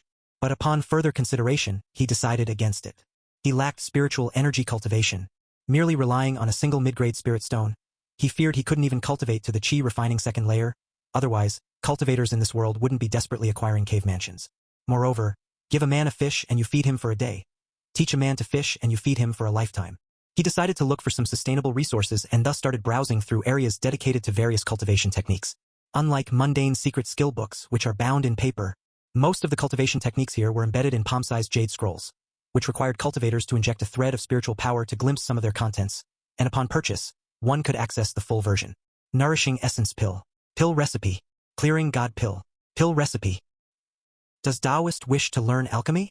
The female cultivator, noticing he was a new loose cultivator in the cultivation world, reminded him, our pill recipes here are quite basic and aren't meant for ordinary loose cultivators. If you want to learn alchemy, it would be better to apprentice at the 100 Elixir Workshop. Is apprenticeship the only way? Is there no other option? Chun Sansi pulled out a spirit crystal from his robe. Miss, could you please explain in detail? Taoist is quite generous. The female cultivator accepted the spirit crystal. In the cultivation world, there are over 100 skills, and the most superior ones are alchemy, artifact refining, talismans, and formation arrays. Mastering any of these can set one up for life in the cultivation world. But it's easier said than done. Most of these skills are monopolized by various powers, and it's rare for loose cultivators to master them, not to mention the immense difficulty involved. Just to take the alchemy you're interested in without guidance in the early stages, it would result in a colossal waste of resources, and individuals with mediocre talent couldn't possibly achieve any success. Even if you are a genius in the alchemy Tao, you can't avoid the apprenticeship route. As for pill recipes and pill furnaces, we have those here too, though the quality isn't pursued. Just the matter of elixir fire isn't something ordinary cultivators can afford. Elixir fire? Chun Sansi inquired further. What is elixir fire? Elixir fire, as the name suggests, naturally refers to the immortal fire used in alchemy and artifact refining, requiring special flames only available to alchemy powers. Without fire veins, one would need to purchase abnormal fire. Please look here, Taoist. The female cultivator opened a box on the counter, displaying several wood logs within. The logs glistened, clearly not made of mortal materials. When these logs burn, the abnormal fire produced is sufficient for crafting first-rank lower and mid-grade elixir pills, but each use roughly consumes several spirit stones. It's more akin to burning spirit stones than logs, and without being a veteran alchemist, it almost always results in a loss. Chun Sansi nodded slightly. Abnormal fire. He had that. From this discussion, artifact refining and alchemy seemed the most suitable skills for him to learn. If he just managed to secure a pill recipe and a pill furnace, there would be no need to acquire additional flames. Thank you for the advice, miss. I'll take a further look myself. Chun Sansi subtly began to scout his targets. As the female cultivator had said, there were hardly any precious pill recipes that could enhance a cultivator's skills in the store. They were all minor recipes. Luckily, one of these included a recipe that could enhance martial arts into the transcendence realm, Nourishing Jing Pill. He could make use of it. If he could refine a few pills, their effect would far surpass treasure medicine, quickly aiding him to breach through the profound image realm and strive towards the martial saint realm. Now more than ever, he was becoming increasingly eager to achieve the breakthrough into martial saint. Beneath martial saint, facing the current situation, the utility was indeed meager. Take for example, under the circumstances in Luotian mountain range to spar with other cultivators, he had to at least reach martial saint. Unfortunately, at the current rate, it would still take him at least half a year to cultivate to the profound image realm perfection. Purely in terms of speed, it was already rare in this world. But it wasn't enough. He must be even faster to handle the upcoming situations, including the witch god sect of the grassland. Yunzhou 10 days. Chapter 455. Days Fong City. Golden Bow and Silver Bullet _5. Over 1 million had perished. Such a large-scale blood sacrifice was not a method that should exist among mortals. Coupled with years of accumulating strength, who knows what would happen after the war began. It was truly urgent to make a breakthrough to the martial saint realm. Since martial artists in the transcendent realm had little use in the cultivation world, the price of this pill recipe was not too expensive, exactly 20 low-grade spirit stones. It was just that it still required the collection of a pill furnace and the necessary materials. Regarding the pill furnace, I recommend this one for 200 spirit stones. The female cultivator introduced. It's sufficient for refining all first-rank elixirs. Chun Sansi felt a toothache, greatly disappointed in his heart. Does starting a foundation in the cultivation world require so many spirit stones? That's also true. If it were that easy, then no one would do jobs like mining and farming. In the end, he tentatively asked, must special pill furnaces be used for alchemy? Would the incense burners of the incense fire divine sect work? If it was possible, he could try to bring one back when he returned and then figure out a way to remove the tracking marks on it. The answer he received was negative. Of course, specific pill furnaces are needed. The quality of the pill furnace will affect the rate and quality of the pills. Otherwise, wouldn't any piece of iron used to craft magic artifacts be turned into a container shape and be used for alchemy? All right. Chun Sansi wasn't surprised. This was corroborated by the fact that there was no difference in the effects of the spiritual rice medicine ointment made with the mystic iron furnace and the incense burner previously. Since that was the case, he could only decide to buy what was available on hand. Luckily, the price was relatively cheap. With 5 spirit stones he could buy one. Do you have elixir pills for breaking through the late-stage transcendent realm? Late-stage transcendent, that's a first-rank top-grade elixir, of course we have it. The female cultivator said as she presented a porcelain bottle. This pill is called True Martial Pill, also from the 100 Elixir Workshop. Each is 200 spirit stones. After taking it, someone with sufficient qualification can greatly shorten the time needed for cultivation. Even for cultivators with insufficient qualification, there is a 1 in 100 chance to break through to the true power realm. 200 is the same price as the pill furnace, outrageously expensive. But upon further thought, the precious aspect of this elixir seemed to be the 1% chance of allowing those with insufficient qualification to break through to the Martial Saint realm. And beyond Martial Saint, one could attain a position in Daysfang City. It must be designed for martial cultivators with inadequate qualifications to gamble upon. With such a low probability, who knows if anyone would gamble on it. That being said, just from the gap in the cost of necessary resources, it's evident that first realm and second realm of martial arts are entirely on different levels, probably a world apart, and it must also involve the realms above Martial Saint. After all, a transcendent warrior from the first realm can hardly withstand the attacks from spells, their usefulness in the cultivation world being quite limited. His middle-grade spirit stone, at best, was worth about 30 spirit stones. It was impossible to afford it. At the very least, he could afford nourishing vitality pills that would allow a quick breakthrough to great perfection in the profound image realm, and his trip would not be in vain. Chun Sansi immediately took out a middle-grade spirit stone. The remnants of spiritual power inside were not much. In the end, he could only exchange it for 32 low-grade spirit stones and then spent 20 spirit stones to purchase 4 nourishing vitality pills, leaving only 14 spirit stones on him. Cash changed hands. After the transaction was complete, Chun Sansi packed up his belongings and rode Qiansun to leave Daysfang City. On his way down the mountain, he saw the busy figures of cultivators in the shanty areas. Some were carrying back demon beasts, bearing wounds on their bodies. Others returned with their faces covered in dirt, recounting the torments and sudden dangers inside the spirit stone mines. There were also cultivators carrying back the corpses of their companions, their expressions somber. Your cave mansion's lease is up. Give me a few more days. I'll take on a bounty, and I'll have enough spirit stones within a month. Less nonsense. Then come back and rent it again after a month. Several law enforcement deacons, without further discussion, ejected a loose cultivator from the workshop. The scenes before him further solidified Chun Sansi's resolve to leave this place. It seemed to have a foothold in the cultivation world. One must either break through to the true power realm in martial arts or master a cultivation technique. Otherwise, one would fall into a vicious cycle of struggling. He had plenty to do back in Liangzhou, and holding a jade token allowed him to travel freely without waiting 50 years. So it was better to wait until he had broken through to the Martial Saint realm before returning. Leaving Daysfang City, Chun Sansi returned to Small Stone Village. You this? Old man Li was somewhat surprised. Mr. Chun, weren't you going to seek immortality? Seeking is over, it didn't suit me. I'm planning to leave. Chun Sansi politely said. It's getting late. I'd like to stay overnight at Uncle Li's home and leave at daybreak tomorrow, if that's all right. Being new to the cultivation world, he naturally did not dare to stay outdoors overnight. It was best to have a place to stay. Planning to leave? Old man Li was seeing someone willingly leaving for the first time. But no matter what, this was not someone he could afford to offend. So he quickly invited Chun inside the house. Chun Sansi noticed that there was an additional basket of eggs in the house. I have a granddaughter, who's already married off. Old man Li poured him some hot water. She's a concubine for someone in the city. The girl takes care of her family, occasionally bringing things back. And because of her, the past few years haven't been too bad. Old lady, quickly bring out some lard and fry some meaty dish with the eggs for this.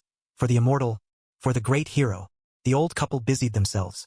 After dinner, Chun Sansi swallowed a nourishing vitality pill and found a deserted bamboo grove in the village, taking a bamboo pole as a long spear to practice his cultivation. Chapter 456. Daysfang City. Golden Bow and Silver Bullet _6. 5 spirit stones for 1 elixir pill. But it was indeed an immortal pill. The moment he swallowed it, he felt a pleasantly cool sensation spreading through his limbs and bones, without the pain that comes from more mundane potent medicines. As he cultivated his technique, most of the medicinal strength gradually concentrated within the 8 extraordinary meridians, nourishing them while continuously enhancing the purity of his gang qi. Crack! The bamboo stick could not withstand the gang qi and instantly turned into numerous splinters flying everywhere. But at this stage of martial training, there was no need for a weapon to practice. Moreover, swordsmanship and spear technique were inherently connected. I'm about to break through. Chun Sansi was moved, the speed of the breakthrough far exceeding his expectations. Every punch he threw stirred up a terrifying wave of air. So much so that the nearby bamboo forest seemed caught in a storm, rustling loudly and bending nearly 90 degrees as though they would snap at any moment, much to Li Pingyan's astonishment. In this world, very few people practiced martial arts, and in civilian life, the second realm of martial arts was forbidden. He had only ever seen immortals flying in the sky, never such a formidable martial artist. Expertise in the Xuanxiang realm, externalizing Gang Qi.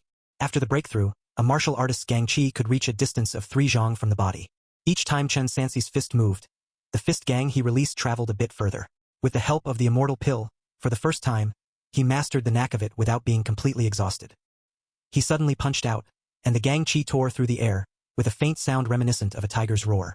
A boom sounded, and the entire bamboo forest exploded into pieces, countless sharp splinters flying everywhere like arrows, frightening Li Pingyan, who quickly hid behind a large rock. Cultivation technique, National Gardien Dragon Spear. Profound image, expert. Progress, 0/1000. Utility, White Tiger Killing Gang. White Tiger Killing Gang. A gang of slaughter, overwhelming and destructive. Breakthrough. Chen Sanxi slowly concluded his training. He could feel that the medicinal power of the nourishing meridian pill was still lasting, and if he took 2 more, he would soon reach a small achievement in the profound image realm. Can you kill an immortal? Li Pingyan asked seriously. Haven't fought one, don't know. Chen Sanxi patted the boy's head. Go back to sleep. Before I leave, I will leave the complete sword technique with you. Practice well, but don't show it off in front of others until you're sure. Understand? Okay. Li Pingyan quietly noted. Master, you said you are leaving, will you come back? I should. Chen Sanxi pondered. I'll come back in a couple of years to see how well you've trained, and remember, if you cause trouble, don't mention your master's name. He knew early on. He shouldn't have used his real identity to take disciples. But it didn't matter. If trouble did arise, he could just disguise himself as someone else. The gap in language between the 2 worlds wasn't large. Chen Sanxi wrote down the complete sword manual overnight, instructed Li Pingyan to hide it well, then sat cross-legged in the house for a brief rest. The next day before dawn, he rode Chen soon back the way he had come. This journey was also coming to a close. Better to return to Liangzhou to take care of important matters first. What a pity. No spirit stones. He couldn't afford a pill furnace, pill recipes, or the materials. Otherwise, if he could refine 2 batches of true martial pills, he could easily break through to the martial saint realm before the great battle on the grassland and earn the right to intervene in the matters of the Luotian mountain range instead of sitting by helplessly. This path of an immortal truly is expensive. At the ends of the earth, an ancient transmission array. A young man wearing straw sandals, carrying a travel bag, set foot on his journey to seek the immortals. His name was Sinan, originally a completely ordinary mortal martial artist with exceptionally poor talent for martial arts. After several years of training without any achievement, his family could no longer bear the expense. Frustrated, he began to wander the mountains and waters, and by chance, he had an incredible encounter, obtaining a jade token and a method to test for spirit roots. He was a genius with a heavenly thunder spirit root, additionally blessed with a supreme bone. According to the immortal trace, as long as one could enter the cultivation world, one would inevitably become a power to be reckoned with, an existence out of reach for all. Is this really the way? After inquiring for several days, he learned that this ancient road could take him to a transmission array. Young brother, a burly man with a bushy beard sidled up. Are you also seeking the immortal path? Sinan looked at him warily, without answering. Don't be afraid, I am too. The burly man with a beard took out a jade token from his bosom. Look! Sinan looked closely, and indeed, it was exactly like his own jade token, which made him breathe a sigh of relief. Brother! The man with the bushy beard earnestly said, I've heard that there are people who would rob us of our jade tokens. If the 2 of us travel together, it'll be good to have each other's back. What do you say? Sure. Sinan nodded vigorously. The 2 of them continued on together. Halfway through, someone suddenly sprang out for an attack. Sinan was greatly alarmed. The bushy-bearded burly man made his move, swiftly beating the attacker into a hasty retreat. Thank you, brother. Sinan was still in shock. Eh? The bushy-bearded man asked. Young brother, I see you haven't practiced martial arts? Sinan straightforwardly replied. My martial arts talent is exceedingly poor, but I have a heavenly thunder spirit root and a supreme bone. I've heard that these are quite powerful in the cultivation world. Today, you and I have forged a life-or-death friendship. Once we enter the cultivation world, I must repay this favor. So that means, Li Huzi sneered. I, Li Huzi, would have killed a future power then. What? Sinan was startled. He only saw a golden light wrapping around the other's fist as it smashed down towards his head, and the world turned pitch black instantly. Got it. Li Huzi fumbled over the corpse and pulled out a jade token. Never practiced martial arts, and yet he made it this far? I even bothered to test him for so long. Li Huzi. Another cultivator leapt out from the bushes, clearly his accomplice. He said he had a thunder spirit root. Why did you kill him? If he truly became a great power, that would have been our chance too. Nonsense. Li Huzi cursed. We are cultivators long before he even begins. Once he achieves something, a single check will reveal everything, and then what? Would we still be alive? Ah, what a pity. The cultivator felt it was a missed opportunity. If they had known earlier, they would have appeared openly to guard him and really ride to success. Better to rely on oneself than others. Li Huzi sneered, holding 2 jade tokens. Got them! 2 high-grade cave mansions. Even selling these would fetch a good price. This youth was the second victim they had lain in wait for. With the opening of the heavenly gate this time, among them quite a few people had made a fortune. Li Huzi, we had a deal. His accomplice spoke. Let's split it, 1 each. Of course, of course. Li Huzi spoke, but a shadow of malice flashed in his eyes. Just as he was about to make a move, he saw the ancient transmission array ahead light up. Another was coming. Chapter 457, Martial Arts slaying immortal, master and disciple recognize each other. With the spiritual light of the ancient transmission array lighting up and then extinguishing, Li Huzi and Shu Daoist both looked up simultaneously. On the stone, there appeared a man in a white robe, leading a white horse behind him. Truly a wonder, Li Huzi muttered. You only hear about those who fight tooth and nail to enter the cultivation world. Never about someone who wants to leave after getting in. Odd indeed. Shu Daoist squinted his eyes. This lad is likely a mixed spirit root. Realizing his cultivation has no hope, he's planning to make a retreat. Qi refining first level, Li Huzi said disdainfully. Since the jade token is of no use in his hands, there's no point in wasting it. Daoist, let's prepare to make our move. Hold on a moment. Shu Daoist cautioned. Didn't you see the blade on his waist? If he's a true power warrior, it could be troublesome. It's better to test him first. Agreed. Esteemed brother, Li Huzi, exuding an air of Jianghu, came forward, clasped his fists and said, Isn't that the cultivation world ahead, brother? Why did you come out after going in? Chun Sansi looked at the familiar face and said calmly, Stopped cultivating. It's dull. What do you mean by dull? Li Huzi leaned in closer. Could you elaborate a bit for this brother? He pulled out a jade token to prove his identity.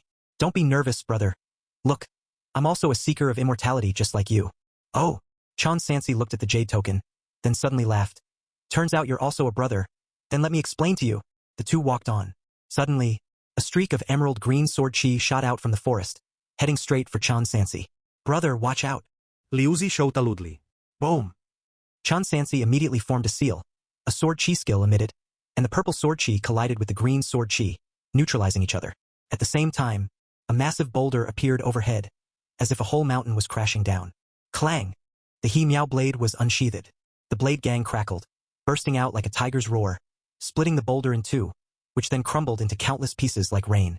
Gong Qi, Transcendent Warrior. Li Huzi recognized immediately. Cultivation world. A martial cultivator's reliance on resources even exceeds that of normal cultivators, and their potential for advancement is extremely limited, hence their rarity. In their case, the first realm transcendent, even for chi refining cultivators, is as fragile as paper, easily annihilated by a single spell. Consequently, even fewer people choose to cultivate martial arts. As long as they don't get close, they pose no threat to chi cultivators. Furthermore, the spells exhibited by the person in question were merely of chi refining first-level strength. Essentially, it was like slaughtering a fish on a chopping block. Shu Daoist no longer hid himself, stepping out from the woods. Young friend, since you also don't plan to continue your cultivation, how about you hand over your jade token, and I'll spare your life? How about that? Yes, kid. Li Huzi no longer hid his intentions. Hand over the items quickly. Big brother. Chun Sansi's face was a mix of shock and anger. Are you with him? In the midst of speaking, he patted the horse's rump, signaling the white swan horse to move ahead. Li Huzi and another person glanced at the white horse, deeming it worthless, and did not try to stop it. Less nonsense, Li Huzi urged. Hand over the jade token, and you still have a way to live. Really? Chun Sansi looked at them both and then asked, To whom? Of course to. The Shu Daoist's hands formed seals at a speed that left afterimages. Behind him, the vegetation in the forest seemed to come to life, myriad-colored vines transforming into a massive net that swept over from all directions, leaving no route for retreat. The cold gleam of a blade flickered. The white tiger killing gang forcefully cut open a gap, and Chun Sansi found a gap to escape through before the vines could touch him. The plants, which looked ordinary, were as hard as steel. Sword chi skill. The purple little sword condensed once again. In the blink of an eye, it reached right before the Shu Daoist. Whoosh! All the vines retracted, and in front of the Shu Daoist, they formed a thick grass shield. From a distance, it looked woven from vine after vine, yet the spirit light flowing and the mist around it proved it was some kind of immortal technique. The sword chi skill hit it, issuing a sizzling sound, burning a palm-sized rot, but it did not break through. Chi refining first-level sword chi skill. And you think you can break my life's technique? The Shu Daoist was about to speak when he saw that behind the sword chi skill, there were 3 more sword chi.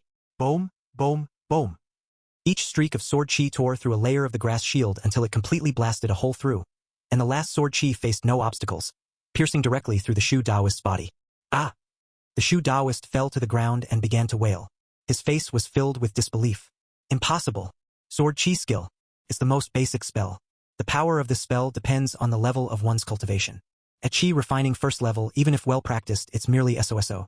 The most crucial point is, this technique can only emit 1 sword chi at a time. To continue, one needs to reform the seal and cast the spell again, not to mention the time wasted during battle, but the consumption of spiritual power is also incredibly significant. But just now, the Shu Daoist saw clearly. This guy formed the seal and chanted just once, and consecutively released 4.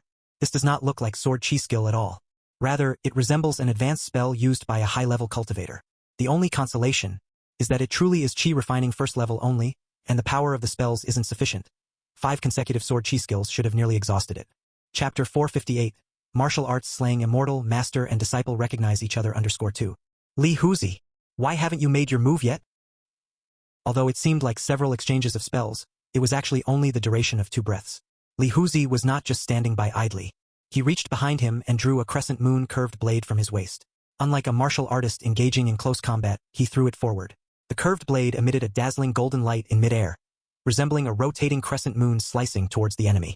Chun Sansi's He Miao long sword slashed downwards. The white tiger killing gang burst forth but was incredibly frail in front of the golden light flying knife. It dissipated into smoke the moment it touched, then tangled with the He Miao long sword. Zultsla! The sound of metal friction was like sharp claws tearing through one's eardrums. A moment later, the He Miao long sword shattered directly. Chun Sansi felt as if a dragon elephant was charging at him. His body uncontrollably lifted off the ground and floated backwards. Before he could fall, the golden light flying knife chased after him like a reaper's scythe, and in the blink of an eye, it was mere inches from his throat. Thick earth decision. He dropped the broken hilt and quickly formed seals with his hands. In an instant, the already scarce spiritual energy in his dantian began to be rapidly depleted, functioning like a water pump, pulling the refined spiritual energy through the spirit root into the meridians of his limbs. Finally, through special circulation, it transformed into mana, drawing elements from heaven and earth under the orange-yellow light. The soil on the ground gradually peeled away and then formed a mud wall in front of him. Boom! The mud wall exploded with a bang, scattering dry yellow dirt like rain and raising a huge cloud of dust. But at the same time, the previously unstoppable golden light flying knife was rebounded back to its owner. Thick earth decision? Li Huzi clicked his tongue.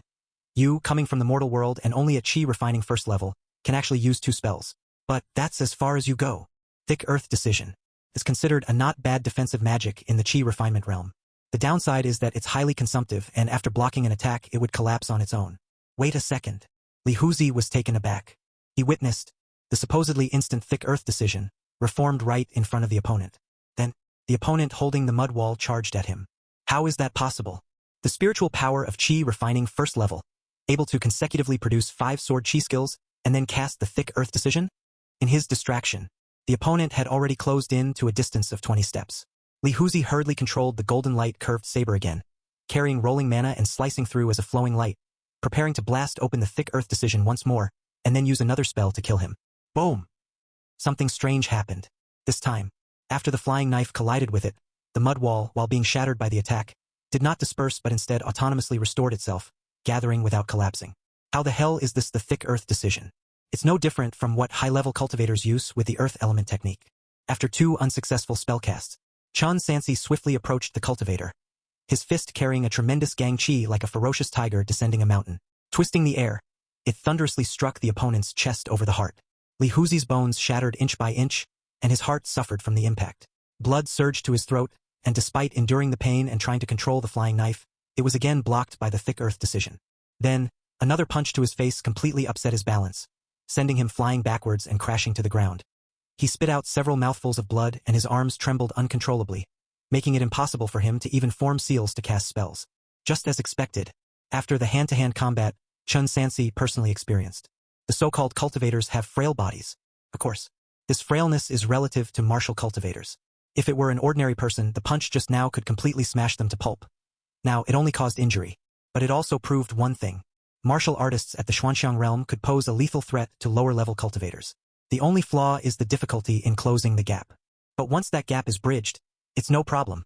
Catch the spear. Just then, A silver light shot from afar, undoubtedly the tiger head golden spear. Chun Sansi firmly caught it in his hands, emitting a metallic hum. He didn't give the opponent a chance to breathe. Like a soul reaper, he came upon Li Huzi before he could recover, the long spear thunderously falling before the opponent could regain composure. The cold light of the gun blade, like a white tiger opening its bloody jaws, directly smashed his head to pieces, like cracking open a watermelon. The red and white matter splattered, and the golden light on the crescent moon flying knife also extinguished. Crack! His body poised like a bow, the long spear his arrow, he suddenly turned and threw it, carrying the rolling white tiger killing gang. The long spear unobstructed, directly pierced through the heart of Shu Daoist, who was severely injured by sword chi skill and trying to flee, instantly ending his life. These two men.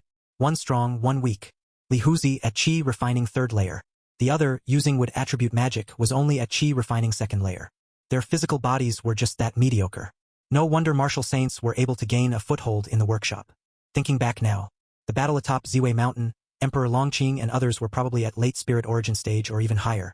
Reaching that level in the mortal world, they likely controlled most of the world's cultivation resources. This is my first time fighting a cultivator. Chun Sansi at chi refining 1st level, plus mastering the profound image realm cultivation technique. Neither is particularly high, but combined they were sufficient to deal with a cultivator at chi refining 3rd layer, and that wasn't too shabby. How is it? Ning Xiang, light on her feet like a butterfly landing beside him, her pupils shining with a pink rose-like luster, and in front of her hovered a silver exquisite ring. She asked, "Are you injured?" Chapter 459. Martial arts slaying the immortal, master and disciple recognize each other _3. Zhao Zhao also hurried over with Chen Sun soon after. They had been guarding near the transmission array for the past 2 days without wandering far, worried about not being able to help in a timely manner in case anything happened. It's fine. Chun Sansi noticed that this woman really did have some resources. These two. Ning Xiang waved her sleeve, and the silver ring transformed into a bracelet returning to her wrist. Recently killed more than one seeker of immortals, they must have something on them. Chun Sansi slightly shook his head. This was a cultivator, what was the difference with a robber? But when thinking about the lower-level cultivators in the workshop, it seemed that they didn't have anything to do with the immortals carefree and at ease either. They also needed to toil day and night, rushing around for their livelihood. It really seemed no matter where, it was all about the survival of the fittest, and then the weak preyed on the even weaker. He stopped his rambling thoughts and bent down to search the bodies. Jade token? Soon, Chun Sansi found 2 jade tokens. Besides that, there was only the golden light flying knife, which was probably a low-grade magic tool, and it had many nicks on it. It might even be secondhand. As for spirit stones, the 2 of them altogether only had 21. The most valuable were still the jade tokens. If the jade tokens weren't used to exchange for a cave mansion, the spirit stones they could be traded for would definitely be enough to gather a complete set of alchemy equipment and materials, and maybe there would even be some left over. Chun Sansi immediately changed his appearance and handed the 2 jade tokens to Ning Xiang. "Let's go back for a visit." Shortly after, Days Fong City Steward Hall. What did the Taoist say? Su Yuliang said confused. "You're not exchanging for a cave mansion, but want to sell the jade tokens instead?" Chun Sansi affirmed. "Exactly.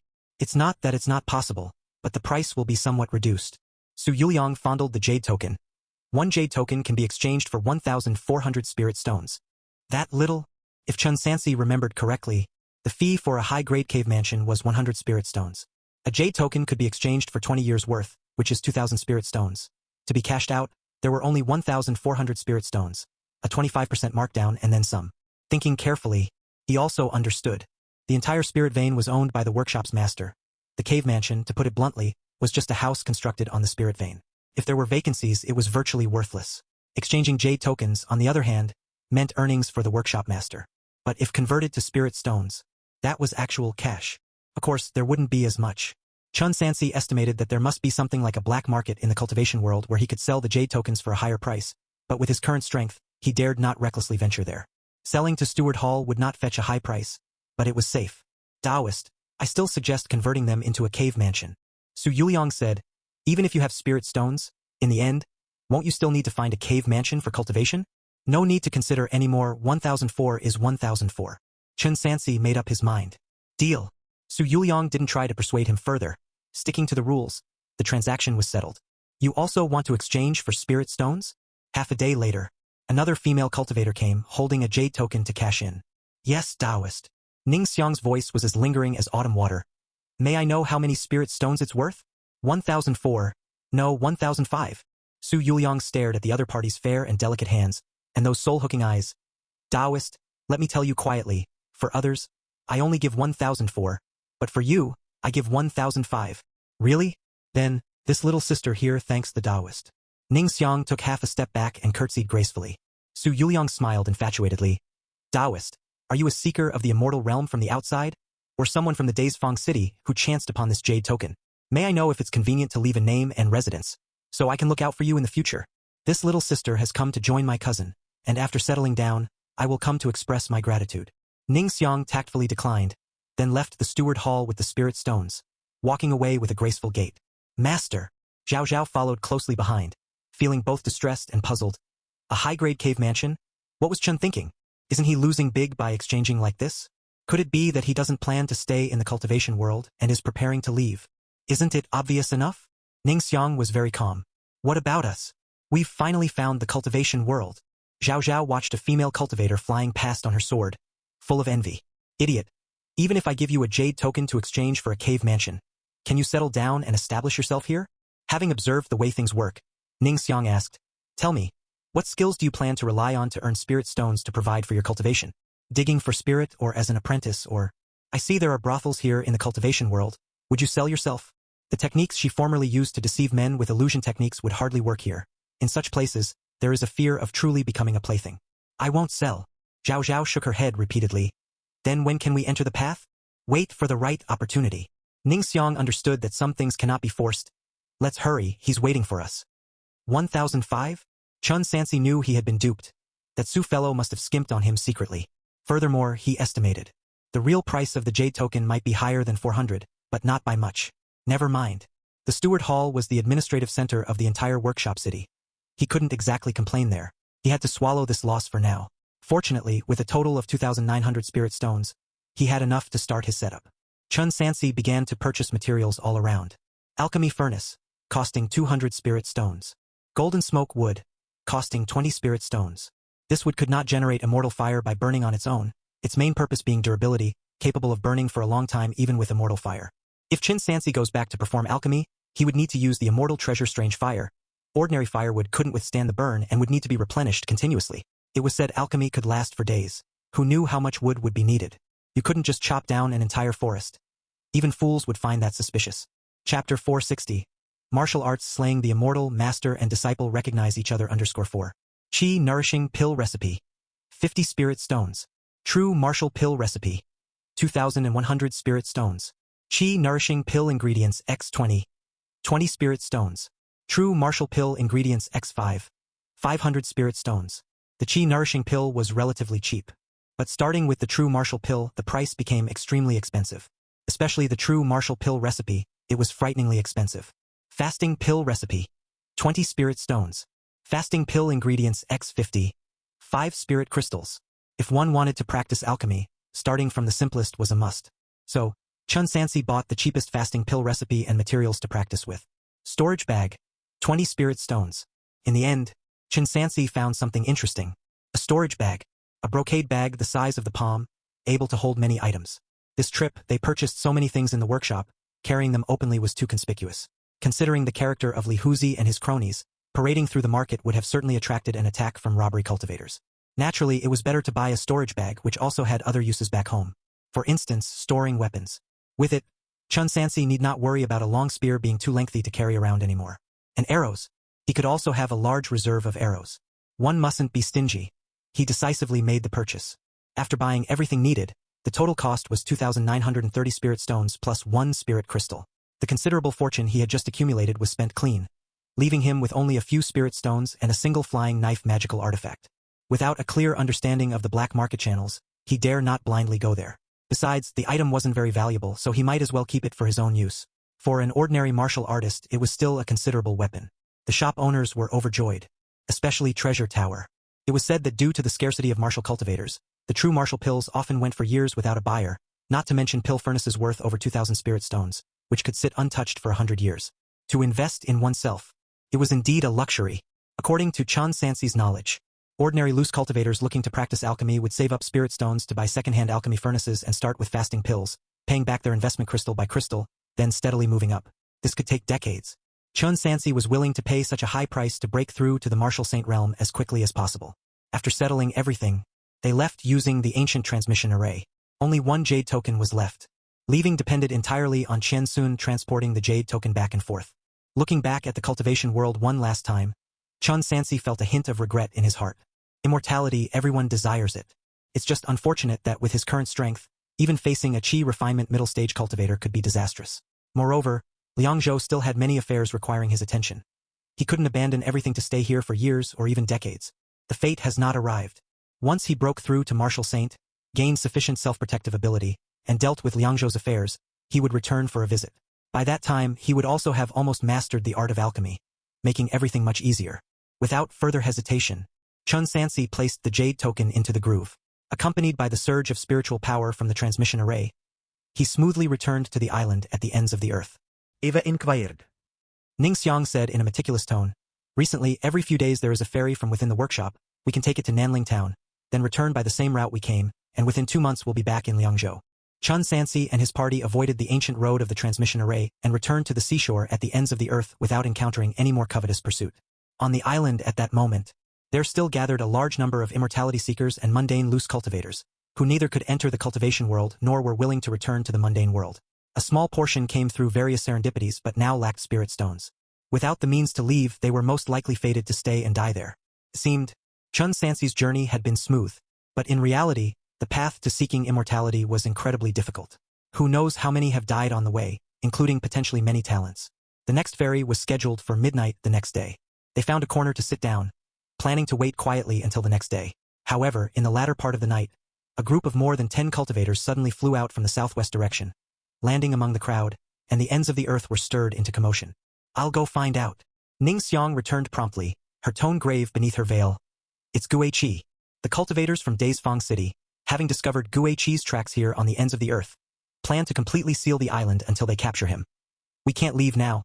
As for the commotion, the cultivators declared that whoever finds Guiqi will be taken into the cultivation world free of charge. Now, everyone on the island has gone mad searching for him. "Not Guiqi again." Chun Sansi winced. "I left Nanling town in a hurry just to avoid that old fellow. I didn't expect to encounter him on the boat, and now in my haste to leave, there he is again. Could he be my nemesis? Lazy Taoist. Why are you speaking ill of me behind my back?" An aged voice from behind made him stiffen, and from the corner of his eye, he could see an old man in a black robe, who had approached unnoticed.